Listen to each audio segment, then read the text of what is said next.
Hello YouTube. So since we've had this surge tank in the car for a little while, let's do a little review on it. So this thing, it's Alloy Works. I just bought it on eBay. I think it was like 200 bucks. I'll post the link to it in the description, and here's where I bought it on YouTube.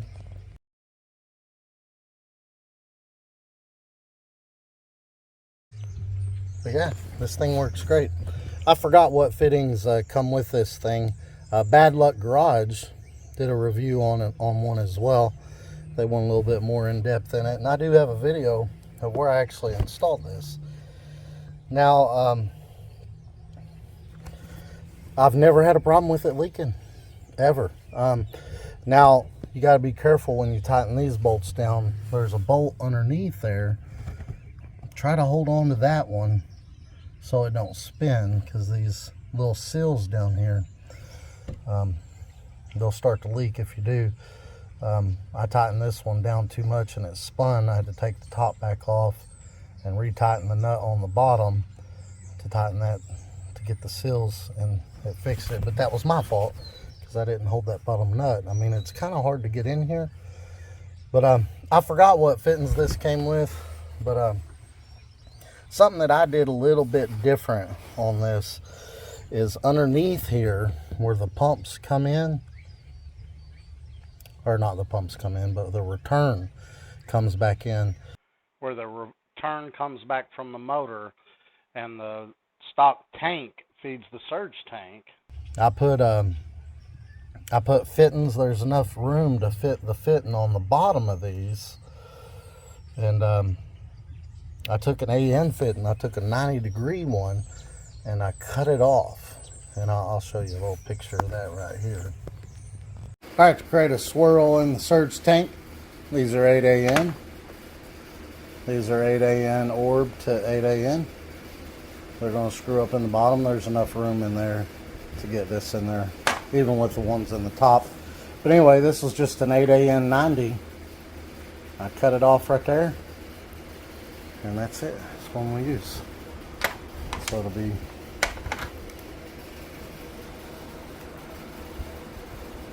now, let's pull the top off the surge tank and do it to it.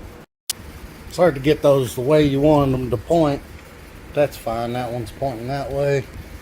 That one's pointing that way. It'll make a clockwise swirl. But what that does is it just lets the, instead of the fuel shooting straight down and causing bubbles, it makes it spin. So it just aerates better. But when I had first put this in, I had problems with the car cutting out. And I thought maybe it had something to do with that. I thought maybe it had something to do with me not cleaning the fuel lines out. When you make them AN fuel lines, it gets a lot of crap in them, and you gotta run fluid through them to get them cleaned out and stuff like that. But my car started cutting out. I thought maybe that was the issue, or a fuel injector got clogged because I didn't clean the lines out, blah, blah, blah. But it had nothing to do with any of that. What had happened was I had my alternator right there. And I had a ground wire going from the head over to the frame. Well, that ground wire was laying over.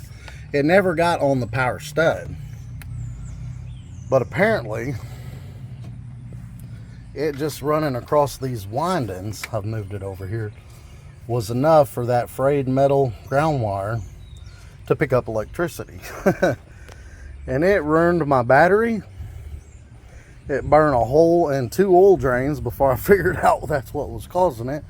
And the reason the car was cutting out was it was making the 2-step act up.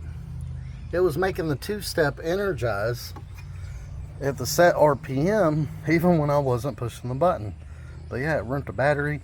So that cost me $120 to clean the injectors. It costed me a battery, which the battery was on warranty, so they replaced that.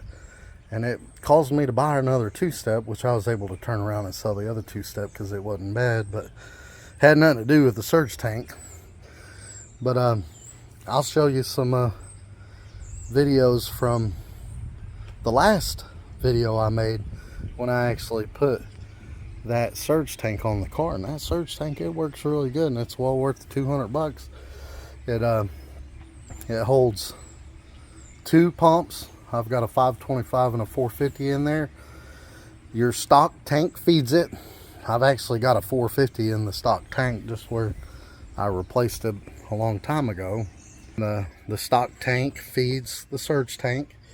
The surge tank feeds the motor, and then the return from the motor goes back to the surge tank.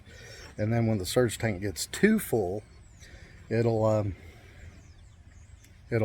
push it back to the stock tank. It returns back to the stock tank. Now, another issue that I had with that surge tank is I didn't have a Hobbs switch set up to begin with, so I figured, let's just run both pumps. Well, come to find out, running both pumps at idle and cruise made it impossible to set the AFR. At idle and cruise, it would just be way too fat no matter where I put the fueling in the tables. So, you know, don't try to run both pumps and do like I did to tune idle and cruise. So I added a Hobbs switch to turn the second pump on. So the first pump, I got both pumps on a switch under the steering wheel. I turn those on, but it won't ground this one out and turn the second one on until this one sees so much pressure. And when I was on the dyno, this one came on right at 4 or 5 pounds of boost.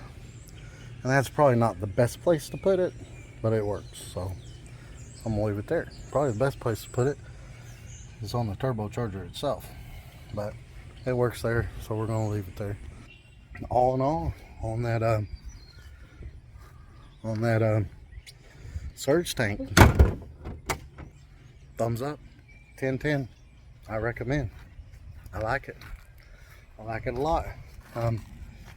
I wish, this is a convertible, so the body is built up a little bit beefier, but I wish I could have put it in here.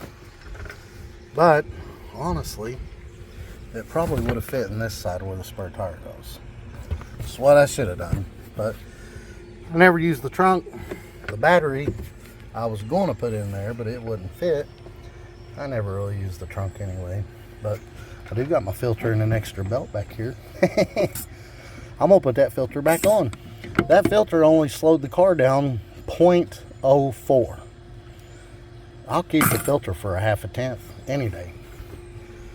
But yeah, 10/10 guys, check it out.